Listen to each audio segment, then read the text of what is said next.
নমস্কার, সুস্বাগতম। আপনারা দেখছেন জুডো জামাকার নতুন পর্ব, সাথে আছি আমি জুডো। লাপাতা লেডিজ এই ছবিটা যদিও খুব লিমিটেড থিয়েটারে রিলিজ হয়েছিল, কিন্তু নেটফ্লিক্সে রিলিজ হওয়ার পরে ছবিটার চারিদিকে সুখ্যাতি হচ্ছে। ছবিটা আমিও দেখে ফেললাম, সত্যি ছবিটা ভালো ছবি। পরিচালক কিরণ রাও, প্রডিউসার আমির খান, অভিনয় করেছেন স্পর্শ শ্রীবাস্তব, নিতাংশী গোয়েল, প্রতিভা রাংতা, ছায়া কদম, রবি কিষণ এবং আরো অনেকে। বধূ বদল, দীপক মূর্তি স্টেশনে ফিরছে বিয়ে করে। ভিড়, ট্রেন থেকে নামবার সময় সে একজনের হাত ধরে চলে আসে, স্টেশনে নামে, বাড়ি ফিরে দেখে এ তো তার বউ নয়। তার বউ কোথায়? আসলে একই রকম পোশাক পরা আরেকজন নববধূ ছিল সেই কামরায়, সেইখানেই হয়েছে গোলমাল।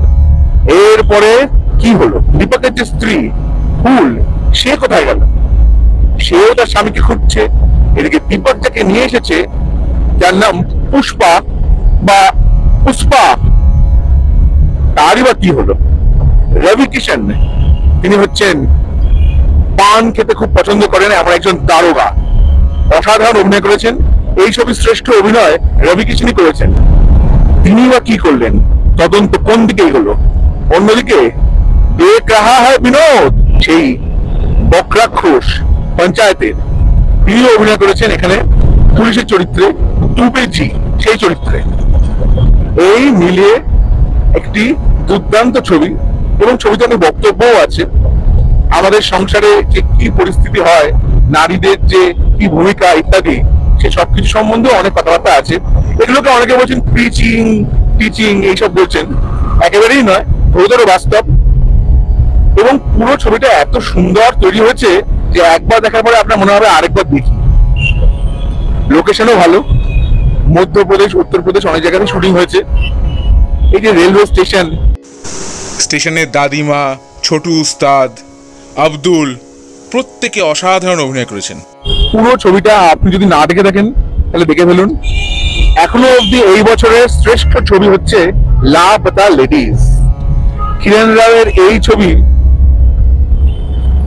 সম্ভবত ভবিষ্যতে অনেক পুরস্কারে ভূষিত হতে চলেছে, এতে কোনো সন্দেহ নেই।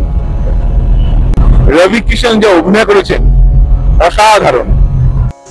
দীপকের বৌদি একজন সংসারী মহিলা, কিন্তু দেখানো হয়েছে যে তার মধ্যে আছে স্কেচ করবার অসাধারণ ট্যালেন্ট, কিন্তু সংসারের চাপে কাউকে তিনি তা প্রকাশ করতে পারেন না।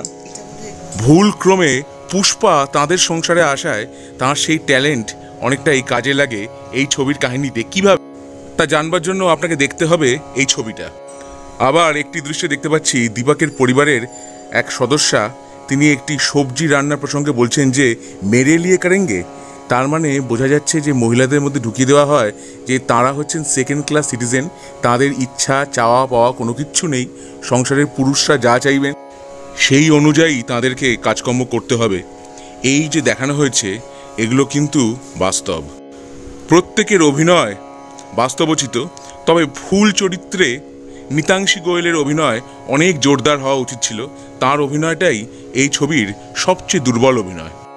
বিপ্লব গোস্বামীর কাহিনী অবলম্বনে তৈরি এই ছবিটি দেখলে মূল জায়গায় কোথাও রবীন্দ্রনাথ ঠাকুরের নৌকাডুবির কথা আপনার মনে পড়বে। এই একই থিমের ওপর 90 দশকে দূরদর্শনে একটি টেলিফিল্মও হয়েছিল। আবার সাম্প্রতিককালে হইচইয়ের সিরিজ ডুগডুগি, তার কথাও কিছুটা মনে পড়বে। তাহলে লাপাতা লেডিজ দেখে আমার কেমন লাগলো, আমার অভিজ্ঞতা আপনাদের সঙ্গে ভাগ করে নিলাম। আমার ভিডিও ভালো লেগে থাকলে অবশ্যই লাইক করুন, শেয়ার করুন, সাবস্ক্রাইব করুন আমার চ্যানেল এবং আমার ফেসবুক পেজ জুডোস ধামাকা, সেটাকেও লাইক করুন, ফলো করুন। পরের পর্বে ফিরছি নতুন কোনো চমক নিয়ে, নতুন কোনো ধামাকা নিয়ে। হ্যাস্টেলা ভিস্টা, জুডোস ধামাকা, লেটস ডু দ্য ধামাকা।